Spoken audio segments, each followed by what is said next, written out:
Eto, mga Miss Universe, mayroon ako dito. Yung Manyana. Nilagyan ko rin yung Manyana dito. Yung Miss Universe. Kasi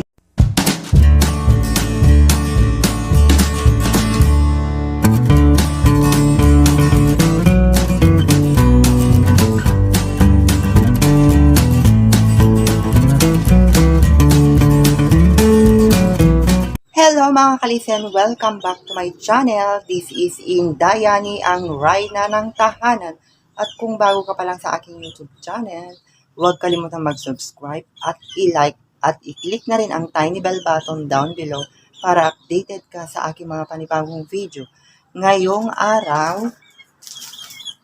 ayun, magdidilig tayo sa labas. Lagay ko na yung hose dito. Saan ko tong gripo. So, ayan, ito yung gripo. Dito ko dinugtong yung hose. Bubuksan natin. Yung ginagamit kong hose. Ayan.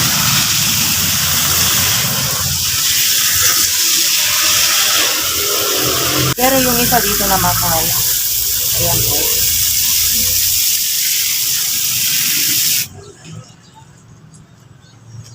Tsaka ito yung mga tanglad ko. Ayan. Din natin dito. Yung malunggay na buhay na.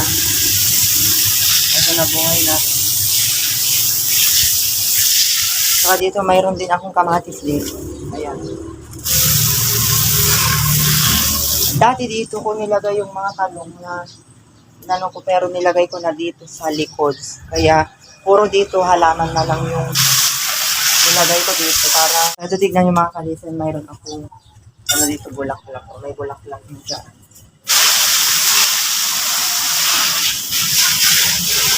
Ang ganda yung bulaklak, yung puti. Ayun. Ganda. Yung hose, kailangan ko pang hilain, tapos dugtungan ko ng hose para sa ganon madugtungan yung hose ko. Kasi hindi siya hindi siya mahaba.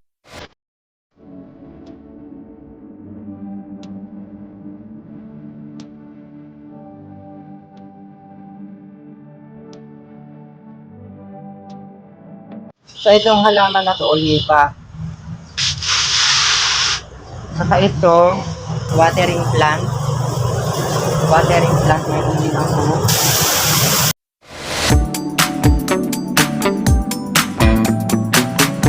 Kaya ito yung ginagamit kong hose kasi mayroon siyang optional na pagpipilian kung gaano gusto mo yung nakasan yung pagdidilig mo katulad ng plant.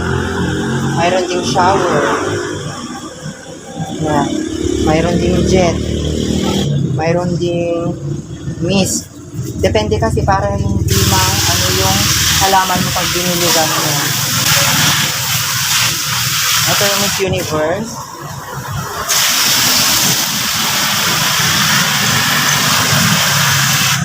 Yung watering plant, umakyat na dito sa may pader. So, yan, di ko natatanggalin. So, dito tayo sa kabilang side, mga kalisen. Ito naman yung kabilang side ko. Ito, kung nakikita niyo yung punti doon sa taas, yun yung niya. Yun yung bulaklak nito. Ang ganda, mga kalisen, tignan nyo mo. Ang daming bulaklak nito, mga kalisen. Ang tagal man yung kanyang bulaklak. Ang tagal mawala. Siguro almost 1 month, 2 months na mawala yung bulaklak nito. Ang ganda, puting-puti yung kanyang kulay.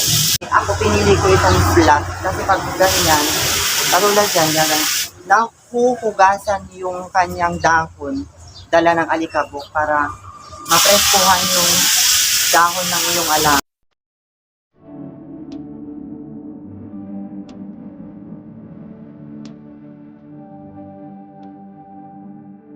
Mayroon din akong espada dito, mga kalisen. Ito yung espada, mga ibang variety. Mayroong yellow, mayroon din kulay green. Tsaka nilagyan ko rin siya ng Manyana ulit dito sa baba. Parang design. Ito naman yung sa kabila, watering plant ang nilagay ko. Itong watering plant, madali lang mabuhay. Tsaka itong isa naman, ito, hindi ko alam kung anong pangalan niya yan kasi yun yung doon, yung sa yung puti yung bulaklak niya, yun yung puti. Tapos dito naman sa baba niya nilagyan ko ng insulin plant. Yung insulin plant, eto kinakain daw nila yung kahit di na ano, yung presko, kinakain yung may diabetes. Ang Malaysian rose naman mga kalito, maganda yung kanyang bulaklak, kaso marami siyang tinik yung sa tangkay na, kaya ingat lang pag nagtanim kayo nitong halaman na talagang matitinikan kayo, mahapting mga kalito. Tsaka ito, ewan ko kung anong pangalan nitong halaman na to, mayroon din akong ganito. Dumami na sila. Dati Saka ako, pag nagtatanim ako mga tulad yan, may tumubo, tatanggalin ko yan para makahinga yung halaman. Ito naman parang balite. Parang balite itong halaman na to. Umaakyat ito na halaman, maganda rin siya. Kaya lang sensitive siya pag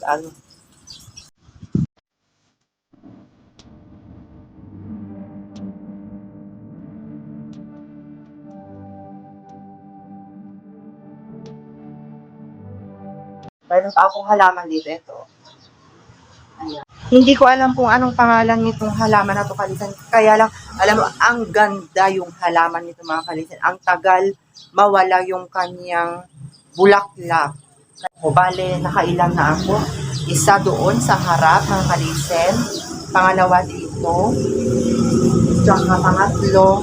Tsaka mayroon pa ako dito pang-apat mga kalisen. Maganda nga yung pandilig ko ng halaman kasi pwede ko siyang tigilan yung pagdilig kasi optional naman siya.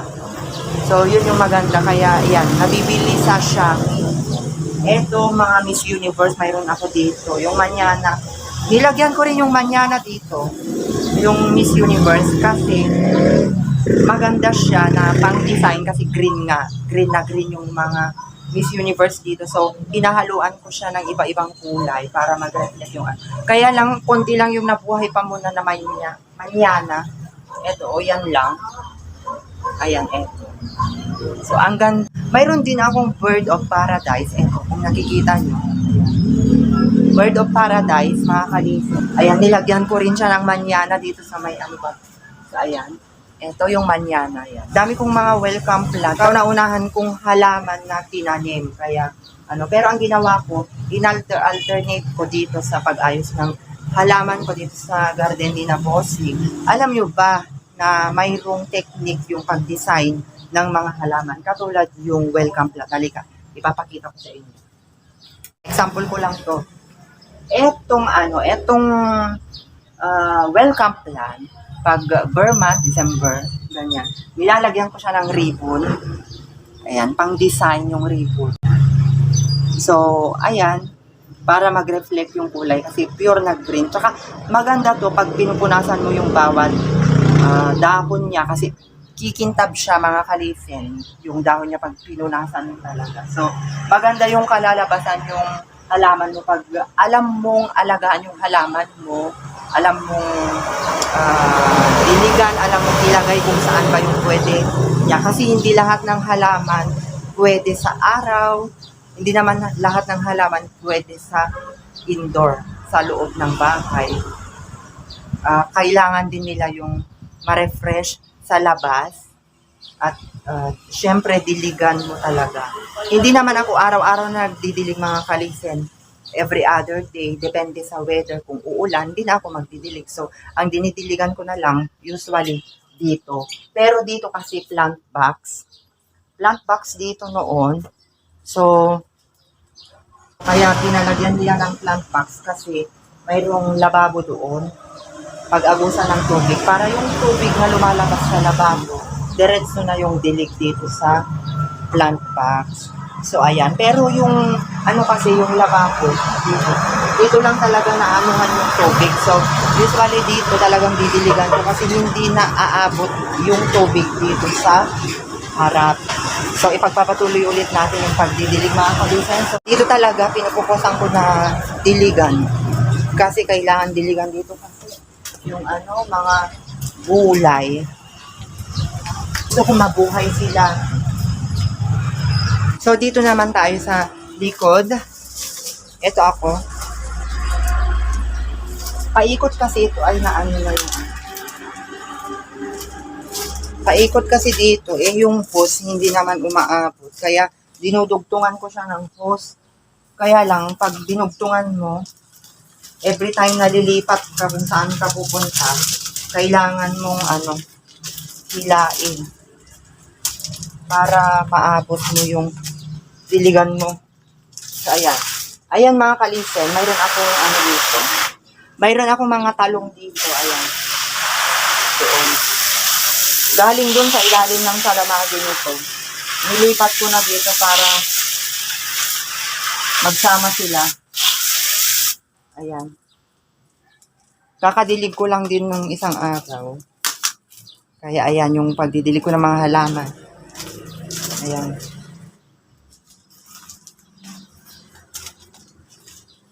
So, punta tayo sa loob na kasi maglilinis pa ako doon sa sala. So, tapos ko na yung pagdidilig ng halaman. So, tayo kakain ng umagahan. Pero ang kakainin ko ay gulay dahil gulay is my life. So, tara, kumain na tayo mga kalisen.